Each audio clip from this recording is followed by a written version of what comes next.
Olá, eu sou Rômulo Contígio e esse é o Mask TV Podcast, aquele podcast que você quer ver. Seja bem-vindo a um novo episódio.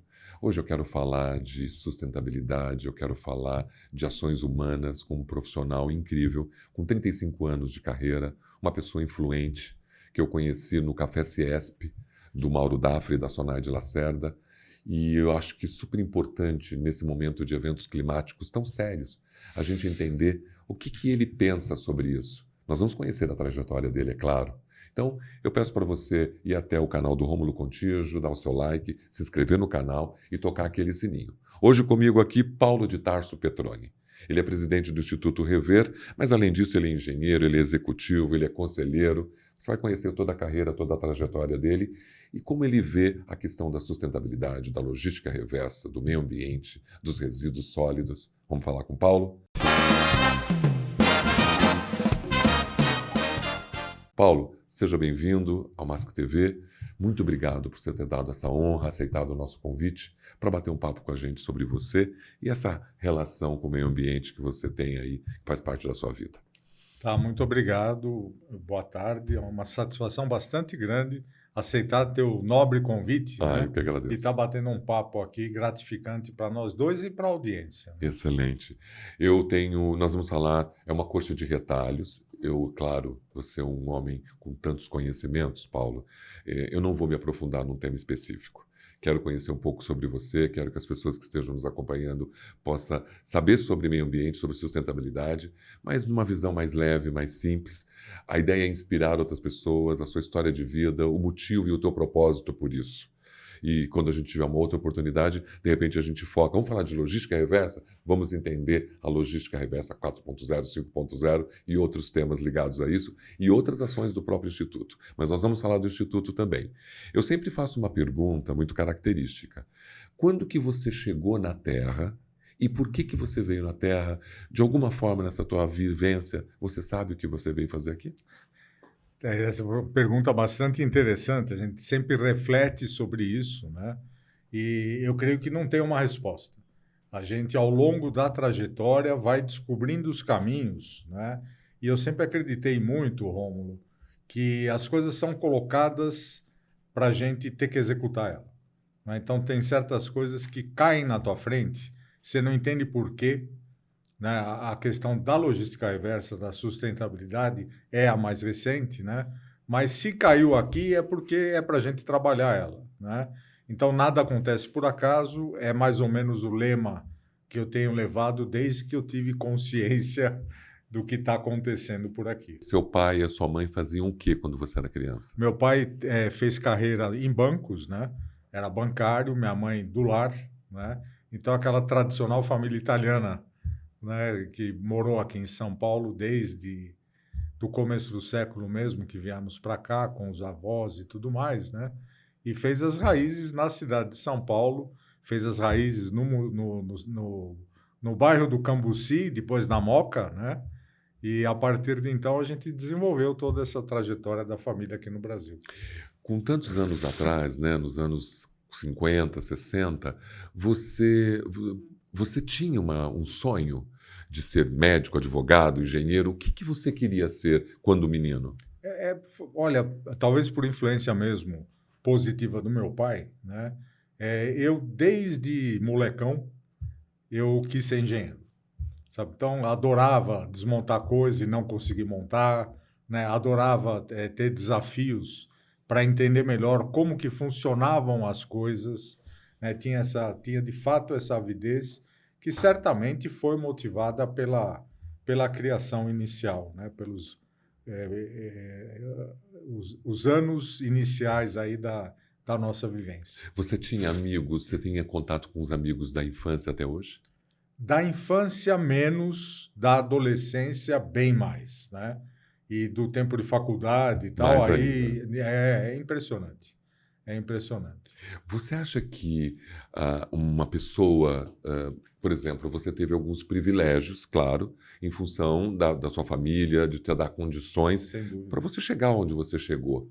E todas as vezes que a gente fala aqui no nosso podcast, eu sempre quero que as pessoas que não têm talvez o mesmo privilégio entendam que é possível ir até um lugar, e é possível chegar lutando com disciplina em lugares.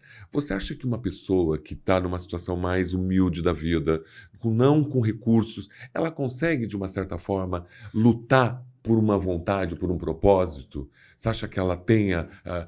que força que ela precisa para poder chegar, por exemplo, a ser um presidente de um instituto? Olha, eu tenho convicção, Romulo, que durante esse período da minha vida, exatamente essa questão pode não ter se chegado a um ideal, mas ela evoluiu bastante, né? As oportunidades que se abrem. Bom, você falou de trajetória e tal. Minha trajetória fundamentalmente foi em escola pública, né? Escolas de boa qualidade, mas foram de escolas públicas, né? Sem dúvida, meu pai deu um apoio fundamental. Sem ele, meu pai, minha mãe, né? Sem ele a gente não teria chegado aonde chegou. As dificuldades para a mobilidade social no Brasil de 10, 20, 30 anos atrás eram extraordinariamente maiores do que a gente tem hoje, né? Principalmente nos anos recentes, né? Então você vê, com muitas críticas indevidas até, né, um aspecto de cuidado do tecido social para possibilitar evoluções na mobilidade social muito maiores do que se tinha, novamente, há 20, 30 anos atrás, para deixar a coisa numa extensão maior, né? Então, o que tem que ter é foco, o que tem que ter é vontade, o que tem que ter é convicção e estudar, estudar, estudar. Sabe, a educação, ela abre fronteiras inimagináveis, né? Principalmente no mundo atual, onde a gente tem uma transformação dos paradigmas anteriores, 10 anos atrás, muito forte, né? Então, a gente tem, e eu vou dar um de vários exemplos, né? A gente tem toda essa fronteira da inteligência artificial, que é um tema que está aí todo mundo falando, Verdade. né? Mas que, de certa maneira, ela zera o odômetro do conhecimento adquirido, sabe? Então, ter a habilidade de poder se conectar nessas novas tecnologias, novamente, eu mencionei apenas uma. Claro. São várias. São várias. Né? Essa é a mais falada, né? Atualmente. Talvez a que está mais em moda. Né? Talvez a que está na mais pauta. Em moda. Mas tem oportunidades disruptivas que ela possibilita mais do que nunca a ascensão à mobilidade social aqui no Brasil. Você nasceu em que ano? 64. 64. É ano da Revolução. Ok. Então você está completando 60 esse ano. Completei 60 esse ano. Esse ano que mês? É um marco, né? Maio. Maio. Olha, você tem saudade do seu tempo, dos anos 70, 80? Você tem essa saudade? Você é saudosista? Não sou saudosista. A gente lembra, a gente tem carinho por várias situações, né? Mas não tenho saudades, não. Eu acho que o mundo atual é muito melhor do que anteriormente. E ele foi bom, sabe? Eu não tenho problema nas questões do que eu vivi em 60, 70, 80, né? Mas eu creio que a gente está acredite em mim, a gente está, com tudo que estamos vivendo, nós estamos numa ascensão. De evolução. Então, eu não tenho saudades, não. Engraçado, né? Eu curto muito o mundo atual. É legal ouvir isso de você, porque eu vejo muitas pessoas, né, dos anos 60. Que você sabe, né? As pessoas ainda muito saudosistas. Poucas pessoas olhando a evolução mesmo, o quanto ela agregou e quanto mudou esse mundo, né? Mudou, né? Você começou a sua carreira como engenheiro em 87. Eu formei em 80. E já começou, você se formou e já começou. Eu já trabalhava, né? Já trabalhava antes. Trabalhava. Eu sou formação técnica, né? Então, eu trabalhava desde o colegial já. Trabalhando como office boy, fazendo... Não, como técnico. Técnico mesmo. Técnico eletrônica, essas coisas. Você também é conselheiro hoje. Você, além de tudo isso que você faz, você trabalha em órgãos muito importantes. Como que você chegou a isso? De que forma que você foi calçando todos essa sua carreira para chegar numa Fiesp, para chegar na CNI, para chegar na EP? Se você é conselheiro, né? Um conselheiro é uma pessoa muito querida, porque ela nos orienta, ela nos ajuda, inclusive, a um perfil, a um rumo da vida. Como que isso chegou? Você tinha essa habilidade? Consequência como eu comentei no início, né? As coisas vão aparecendo por consequência da atividade, né? Nenhum desses conselhos eu busquei, todos são convites que vêm, até porque são trabalhos, muitos deles voluntários, né? Que a gente tem que se empenhar até a mais para estar podendo atender isso aí. Então, elas são o Instituto Rever, por exemplo, né? Ele é decorrência de demandas que a gente tem na Serve Brasil, né? O segmento de cerveja aqui no Brasil esse ano vai estar produzindo, em números grossos, 16 bilhões de litros. Esses 16 bilhões de litros despejam 35 bilhões de embalagens no mercado. Nós temos que dar um jeito nisso aí. Você faz parte da Serve Brasil, né? Também. Sim. Associação Brasileira da Indústria da Cerveja, né? Então, por aí você vê. Então, nós temos que tratar desse negócio. São 35 bilhões de embalagens, em números grossos, né? Que são despejados no mercado. Então, nós temos uma responsabilidade, daí que veio a intenção, em conjunto com outros colegas de outras associações, de criar o Sistema de Logística Reversa Fiesp, que hoje se transformou no Instituto Rever, né? Para poder tratar exatamente. E as outras são questões semelhantes a essa. E tudo isso foi construído gradativamente por uma consequência, porque assim, uma pessoa que trabalha a questão de meio ambiente, se envolve com essas preocupações, alguma coisa no passado dela também já trazia um olhar para isso.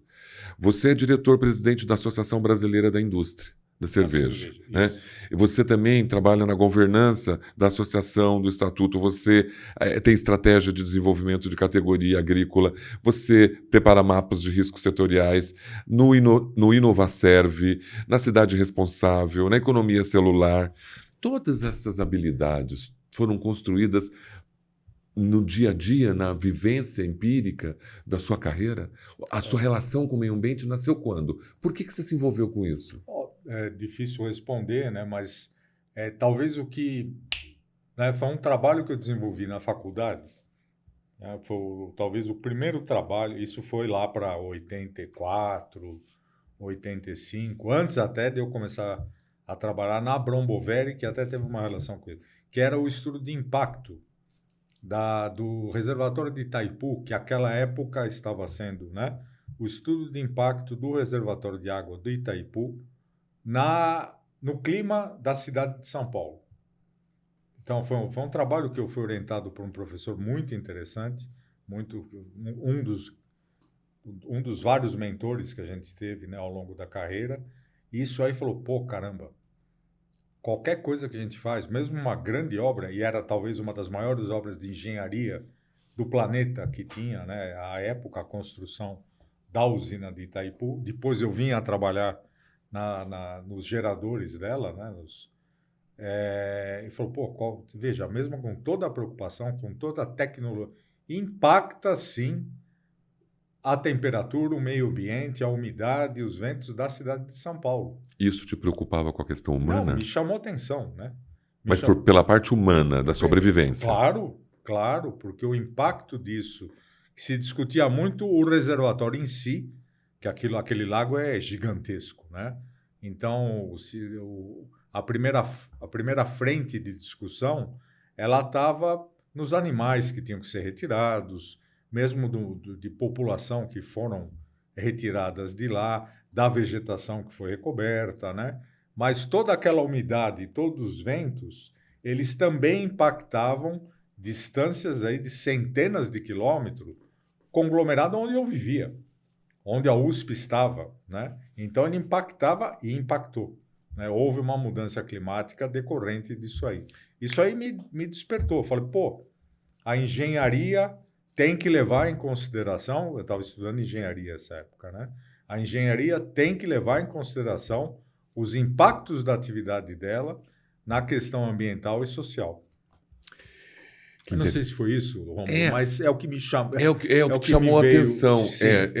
Porque eu sempre olho assim, existe um aspecto técnico, um aspecto de sobrevivência, mas a minha questão era essa, saber. O gatilho, né? O que te levou, né? Porque sempre tem alguém com um objetivo claro de fazer uma coisa, mas que era um propósito que nasceu lá. E como você é muito engajado com questões ambientais, não só por causa do Instituto, mas se olhar a sua carreira... Não. Esteve sempre presente. Sempre presente. Então, assim, poxa, por que ele está fazendo isso?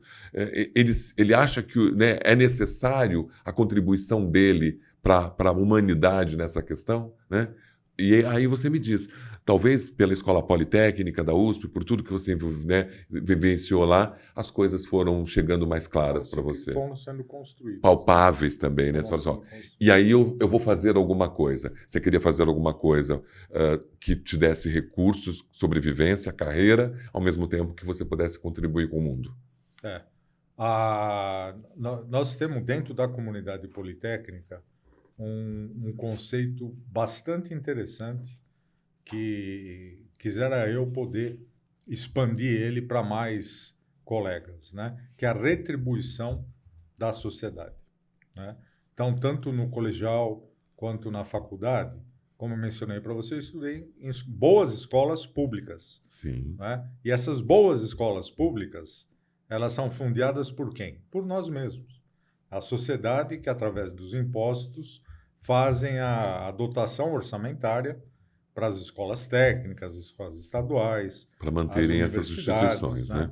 E USP, falando hoje, é uma das mais bem vistas universidades do mundo, né? É um padrão de excelência muito grande, o que me orgulha muito. Eu queria iniciar esse nosso conversa por aí, porque para falar do Instituto, né, que é um projeto importante, eu quero que as pessoas saibam que você não caiu ali, né? Eu resolvi fazer um instituto.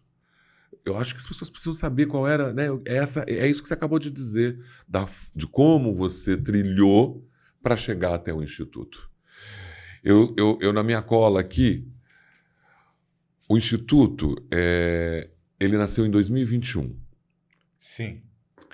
Foi você que fundou ele ou você? Como que ele surgiu? Como que o Instituto Rever surgiu? Na verdade, surgiu inicialmente em 2017, né, como uma iniciativa de 19 associações.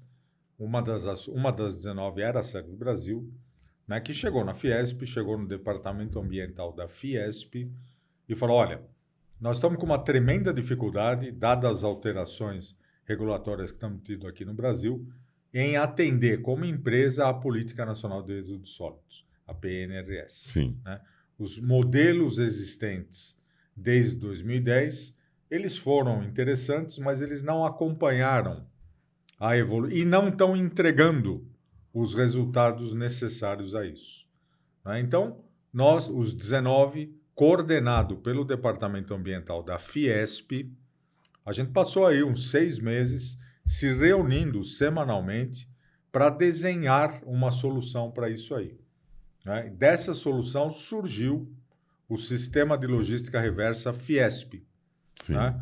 Na qual, inicialmente, essas 19 associações, novamente, Serve Brasil sendo uma delas, participavam disso aí. E esse sistema foi operado por outras empresas, né? E as associações, os associados dessas associações começaram a fazer o atendimento da Política Nacional de Resíduo Sólido pelo sistema da Fiesp. E, Rômulo, deu certo, vai. É verdade. Com uma série de dificuldades, problema em cima de problema, mas essa inovação, ela deu certo. Tanto deu certo que ele migrou para o estado do Mato Grosso do Sul, migrou para o Amazonas, migrou para Rio Grande do Sul, enfim, ele começou a ser espalhado, porque as empresas não vendem só em São Paulo, as empresas colocam embalagem no Brasil inteiro, né? Então essa demanda ela existe no Brasil inteiro. E chegou um momento que aí é esse pandemia, né? 2021, que nós falamos assim, bom, a Fiesp não tem a atribuição de operar, de ser uma entidade gestora de logística reversa. Não é essa a finalidade. A razão social da Fiesp não é para isso. Sim. Muito menos de atuar no Mato Grosso do Sul, no Amazonas, né? Por mais que a gente é amigo das outras federações, Sim. tem que respeitar. Então, falou, está na hora de criar um CNPJ próprio, sempre com a ajuda da Fiesp, da Ciesp. Nós criamos todo um estatuto e levantamos o Instituto Rever. Né? E eu fui convidado a ser conselheiro do Instituto Rever, respeitando o estatuto e tudo mais. Né? No começo dele. No começo dele. Na evolução disso, a gente teve as eleições e tudo mais, né? E me pediram para estar acompanhando. Você sabe que é um trabalho voluntário. Sim. Eu trabalho para caramba nisso aí. Eu percebo mesmo, muito. Eu viajo muito. Eu vi suas publicações, suas visitas. Eu estou vibrando muito com tudo isso, né? Então, é claro que a Serve Brasil me apoia nisso. Claro. Né? Ela tem interesses, porque, novamente, são 35 bilhões de embalagens que a gente precisa, de alguma maneira, ter a responsabilidade social de estar recolhendo e dando um endereçamento concreto para isso e gerando emprego para os catadores. Né? Então, é mais ou menos isso a história do Rever. Vocês optaram por o expertise da logística reversa, mais em função do volume de resíduos que nós estamos enxergando, que a cada dia chega na mão do consumidor, né? Muito resíduo. Então, o foco na logística reversa nasceu do Instituto dele ter uma expertise... Em embalagens, é até um pouco mais focado do que você está dizendo. Porque resíduo sólido tem uma série de categorias. Pneu é um resíduo sólido. Sim. Né? Eletroeletrônico é um resíduo sólido.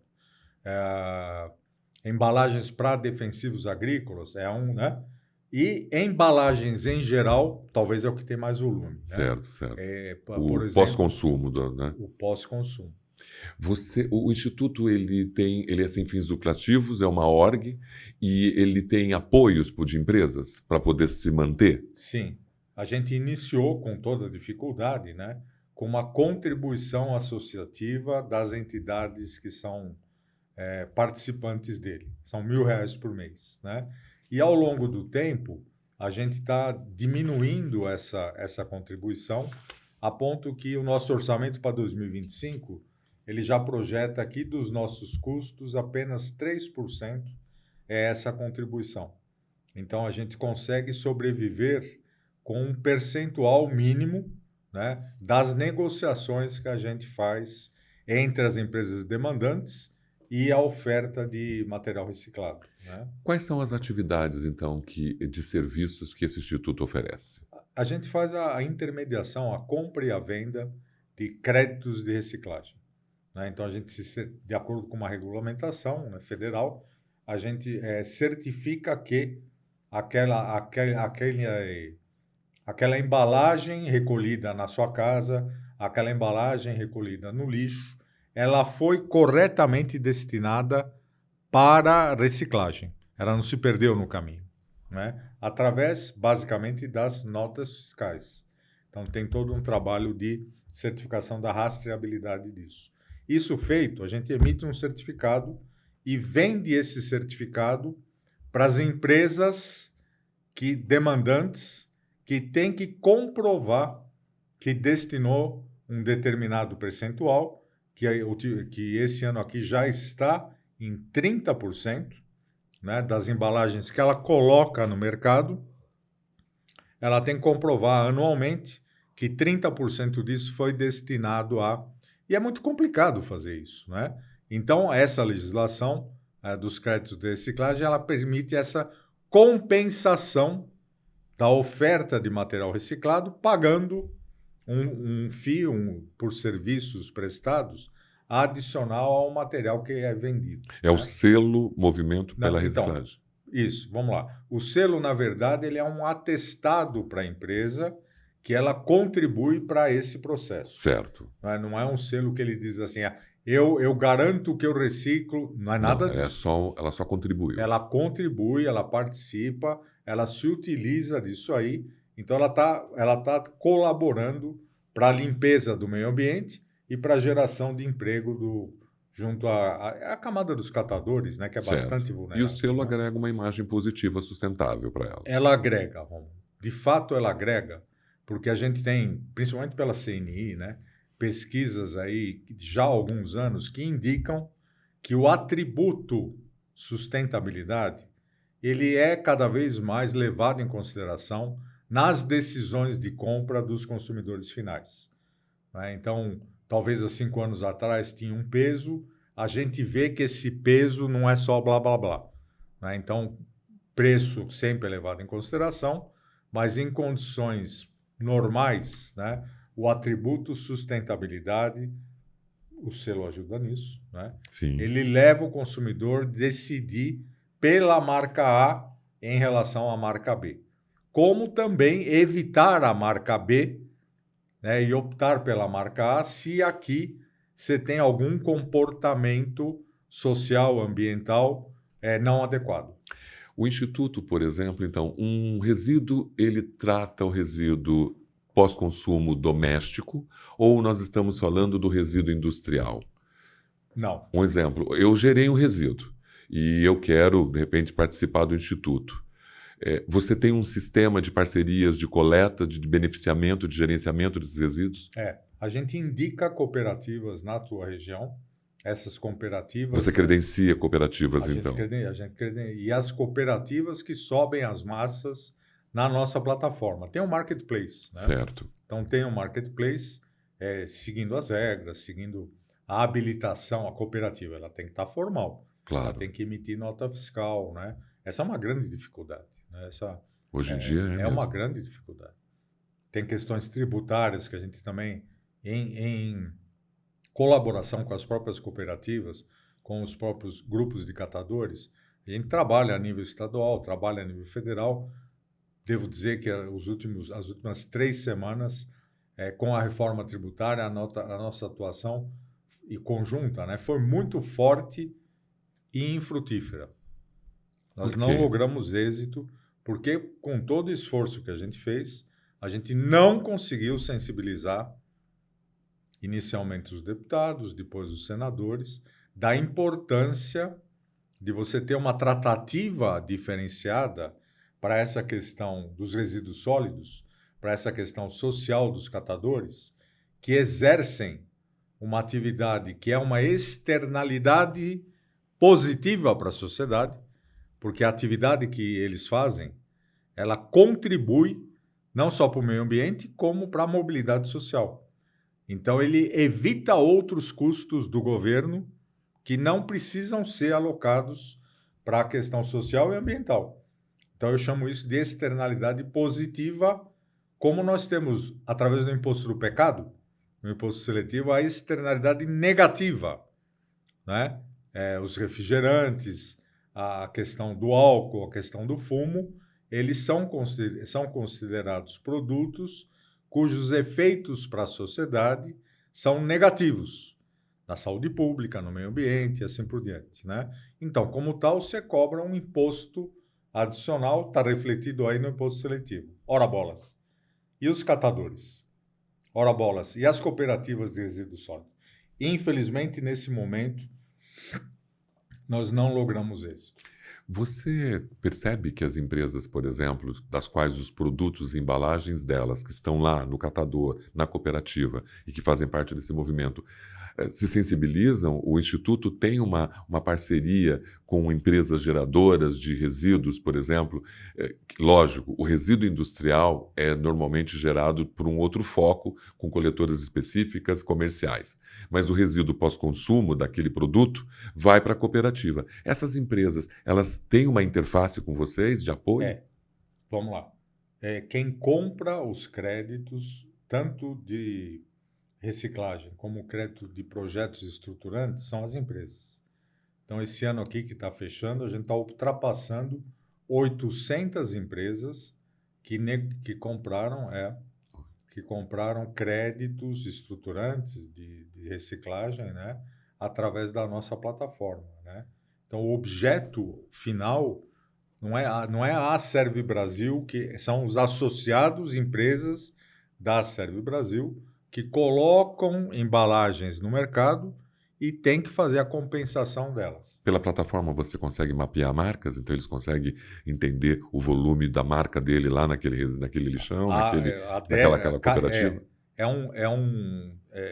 um sistema fechado que ele tem que ser tratado com toda a segurança, exatamente para não expor aspectos concorrenciais, porque a gente está falando de massa de embalagem e, consequentemente, volume de produto, né?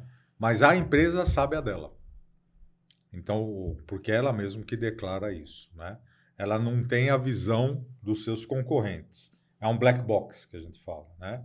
Então, ele garante isso é um pré-requisito para isso tudo. Mas a empresa, ela mesma que declara e faz a compra, então ela sabe o que ela está fazendo. Você participa de prêmios como Lixo Zero em Salvador, você participa com ministros ligados à questão do clima, você participa da Voz dos Catadores, Refugiados, da Juventude sobre a questão do clima, você trabalha o selo, Logística Reversa. Você, como presidente do Instituto, está por dentro de tudo isso? É você que circula por todos esses eventos para colocar o Instituto na pauta das grandes empresas, para buscar apoio, educação? Faz parte, sim, do meu papel, como de outros conselheiros, de outros diretores, né? Promover a divulgação, né, da importância da responsabilidade social para essas 800 empresas, que tem, ser 8 mil empresas. Né? Nós precisamos evoluir muito rápido por toda aquela pressão que a tragédia climática está trazendo, né? Uhum. Nós precisamos está indo muito bem? Está. Não está indo na velocidade suficiente.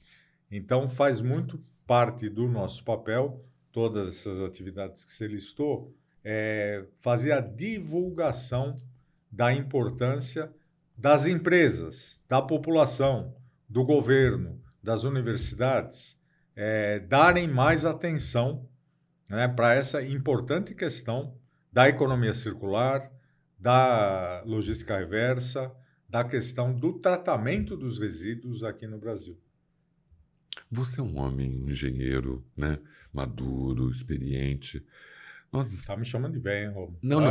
Maduro e experiente, mas assim, nós estamos num cenário, assim, o que eu quero saber se você acredita em tudo isso, porque 82 milhões de toneladas de lixo por ano no Brasil, 4% é reciclado. No São Paulo, 2%. Só que há 30 anos atrás, quando teve a Eco 92, parece que nada mudou, nada andou.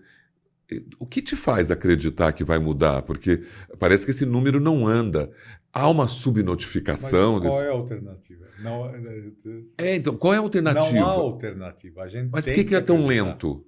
Por que é tão lento? Por causa nossa. Por causa das atitudes que as pessoas têm, mesmo dentro de casa. Por causa das atitudes que os empresários têm dentro da sua própria empresa. Por causa das atitudes, como eu mencionei agora, do próprio governo, de priorizar de uma maneira diferente do que eu penso, né? Então, tudo isso anda muito mais lento do que as emissões, como eu falei lá na palestra, tudo isso aí anda muito mais lento do que o aquecimento global. Lembra que eu mencionei para você? Sim. Que as projeções de 1,5 graus de aumento da temperatura média, feita em 2015, apontava que a gente ia chegar nisso aí entre 2030 e 2035. Ora bolas, 2024 a gente já está 1,6% acima. É verdade. Verdade. Então, são essas nossas atitudes, né, que estão levando a gente a andar para trás. Entendo. Eu vi que você falou, inclusive, do IPCC, né? Nós temos que acreditar. Então, mas você acredita ainda que o ser humano, depois de tudo isso, de números tão anos e anos e números tão ruins, nós vamos conseguir fazer uma mudança? Eu tenho que acreditar, Rômulo, pelo fato que o não acreditar é uma tragédia. Então, eu tenho que acreditar e tenho que levar esforços ao limite, passar do limite dos esforços para convencer cada uma das pessoas de que não é que é possível, é necessário, não há alternativa.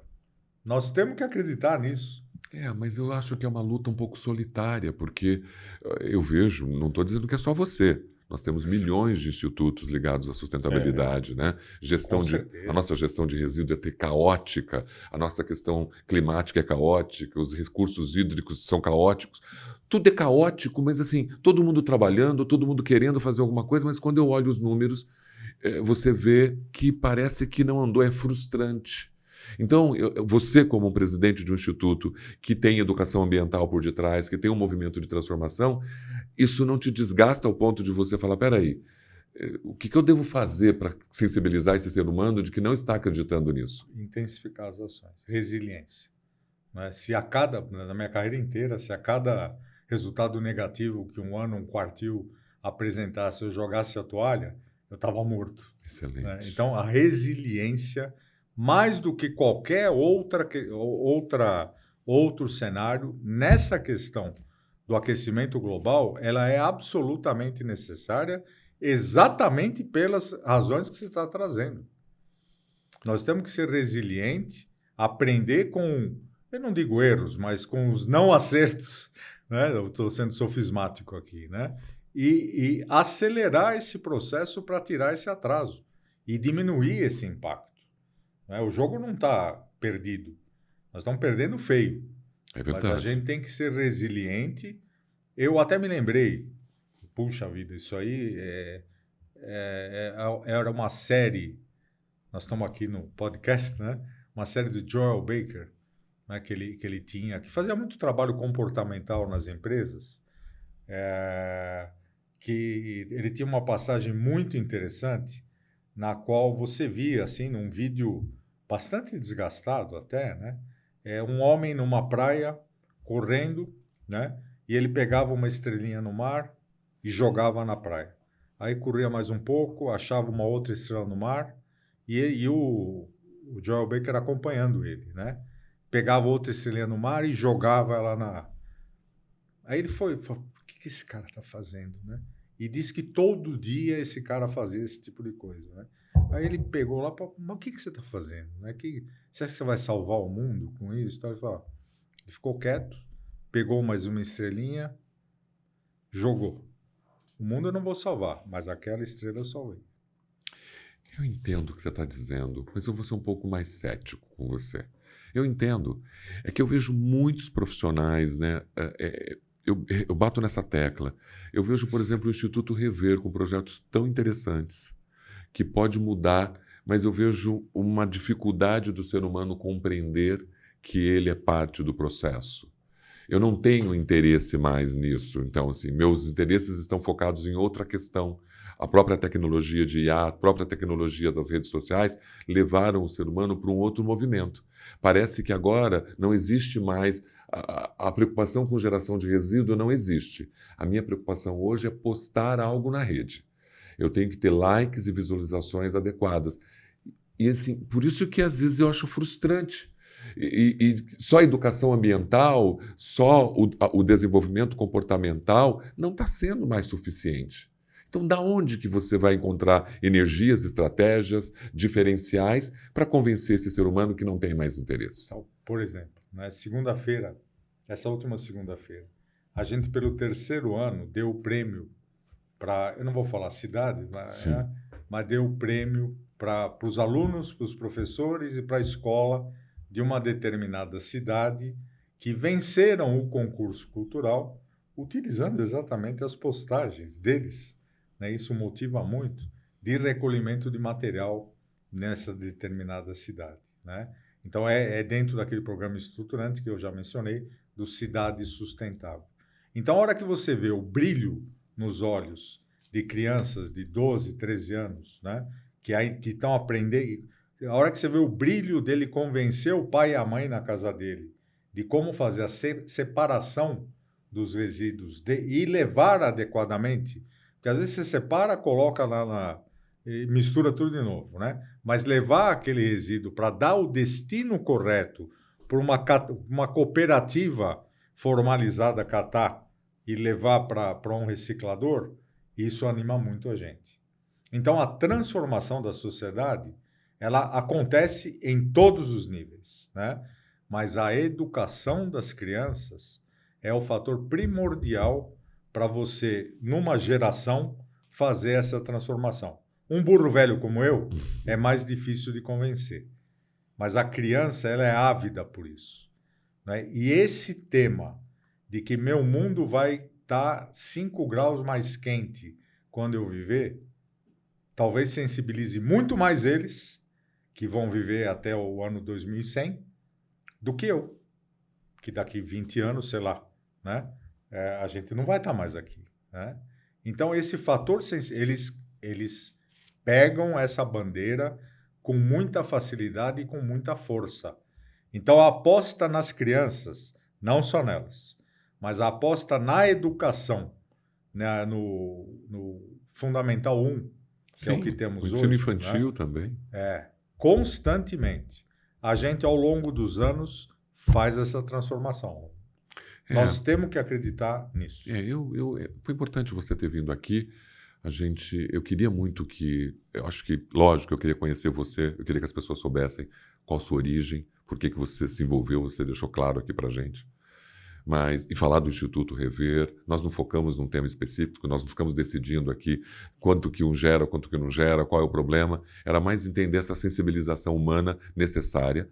Há uma desconstrução muito grande ainda do ensino infantil. Eu ensino na escola, chego em casa eu desaprendo. Então, assim, eu estou olhando para um homem que acredita ainda, né? Mesmo eu vendo, repito, eu estou sendo cético, uma opinião particular minha. Há 32 anos eu já ensinava crianças na escola a fazer isso, e quando eu olho 4% de reciclado, eu ainda percebo então que aquela criança não aprendeu nada, mas você acredita ainda que é possível. Tem que ser. Tem que perseverança, resiliência, e vamos sim jogar uma estrelinha no mar e salvar aquela estrelinha. Exatamente. Aí tem uma frase clichê da Madre Teresa, né? O oceano seria muito menor se não tivesse uma gota. Então, nós temos que lutar por isso ainda. Bem lembrado. Quais são as atitudes para a gente ir fechando o nosso papo? 2025, o que vem para o Instituto? O que o Instituto pretende fazer dentro desse foco da educação ambiental, dentro dessa questão da sensibilização? Tem alguma coisa que as pessoas que estão olhando para a sua entrevista agora que pode contribuir com o Instituto de alguma forma? Nós estamos abertos a qualquer contribuição. Vem conhecer a gente, né? Eu aposto muito no programa Cidade Sustentável. Ok. Sabe, nós temos uma nova geração de prefeitos que estão assumindo agora em janeiro. Esse ano aqui foi um ano complexo por conta da eleição, né? Então, a eleição de prefeito, e a questão do lixo, ela é uma questão municipal. Você tem legislações federais, estaduais, tal, mas as ações são municipalistas. Então, eu aposto muito, a gente tem um conjunto de mais ou menos 10 municípios que já estão engajados de uma maneira relevante, né, nessa questão, mas através das empresas a gente pretende fazer a ampliação dentro dos braços, porque dá trabalho pra caramba isso. Muito trabalho. Isso aí é um trabalho de formiguinha que é impressionante.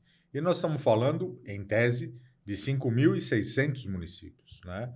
Então, qualquer colaboração no sentido de se engajar para poder mobilizar, né, a sua região, o seu município, o seu prefeito, as suas escolas, as suas empresas dessa região, em pró da aceleração, né, desses indicativos, né, do 2, 4, se a gente chegar a 8% em 5 anos, tem um impacto importante, inclusive na questão ambiental. Eu posso imaginar. Sabe? Porque se 4 ficou 40 anos, estamos quase com o mesmo número, então dobrar esse número, o impacto seria... E o impacto social é impressionante, a geração de valor, a geração de emprego que você tem, talvez, para um dos segmentos mais vulneráveis que a gente tem da população, né? Então, se engajar nesse tipo de coisa seria uma grande colaboração para nós. Nós precisamos de braço. Né? Excelente. Bom, apesar do trânsito ter te segurado hoje, mas a gente foi bem objetivo, foi bem legal. É gostoso as pessoas assistirem, Paulo, esse seu olhar humano sobre isso. Mais do que um olhar técnico de gestão, mas o teu olhar humano da sua preocupação. É importante que as pessoas que estejam ali saibam que você ainda acredita. Claro. dentro de um Sem cenário dúvida. muito frustrante, muito desanimador. Eu passei uma semana de decepção, Romulo. Olha só. Sabe, o que aconteceu com esse fechar de olhos na reforma tributária, por N razões, eu entendo, Claro. eu compreendo e tudo, mas é frustrante. É pra mim. frustrante. Mas não posso me abater com isso, não. Nós já estamos conversando com os senadores para sair com um projeto de lei para tentar, de alguma outra forma, resolver a questão tributária para os catadores, né? Excelente. Então não podemos se abater com as dificuldades, não. Você imagina que era isso que eu queria, que as pessoas olhassem para essa sua verdade, Paulo, e pudessem se inspirar por você e falar, gente, por favor, vamos acreditar que a gente pode fazer a transformação, né? Faz um exame de consciência e olha para o seu consumo, olha para a sua geração de resíduos e vê se você pode contribuir e não fingir que está contribuindo ou só achar que está contribuindo. Nessa câmera aqui, o que você diria para quem está nos vendo? De que forma que essas pessoas possam mudar esse mindset, essa mentalidade que ainda está presa a uma crença tão limitada da importância que o meio ambiente nos faz, mas as pessoas não acreditam ainda? É tão simples quanto isso. Está na mão da gente. É a gente que gera tudo isso aí e a mudança da nossa atitude no dia a dia, na nossa casa, na nossa empresa, ela vai refletir de uma maneira exponencial na mudança de toda essa questão que ela acaba se mostrando nos aterros e nos lixões que a gente tem espalhado para esse país. Mas, você mencionou, são por volta de 82 milhões de toneladas de resíduos, isso dá 1 quilo por pessoa a dia, né? Então, cuide melhor da destinação do quilo que você gera todo dia de resíduo nesse país, porque está, sim, impactando o nosso meio ambiente, está, sim, comprometendo não só o futuro da humanidade, como, infelizmente, o nosso presente. Bom, eu estou aqui com Paulo Petroni, presidente do Instituto Rever, um engenheiro de produção incrível, com uma história incrível de 35 anos. A gente conheceu só um pouquinho dele aqui hoje. Eu só queria que ele falasse tudo isso que ele falou para você entender a preocupação. Eu trouxe ele aqui para você entender a preocupação e o quanto nós estamos sofrendo, né, com essa falta de envolvimento privado, público, político, para que as coisas possam dar certo. E é uma luta. Tem um homem aqui que está lutando e acreditando que isso pode ainda mudar. Eu fico muito feliz por você ter vindo. Muito mesmo. Eu que agradeço. E espero, de alguma forma, contribuir com a sua luta também. Eu estou trabalhando em meio ambiente há muitos anos e isso realmente me deixou muito frustrado, muito decepcionado ainda de não ver as mudanças e saber que o ser humano é o principal fator que impede a mudança. Romulo, vem para o Rever você também. Muito obrigado por ter vindo. Você é uma pessoa muito generosa, muito decidida, muito, né? A gente está se inspirando por você.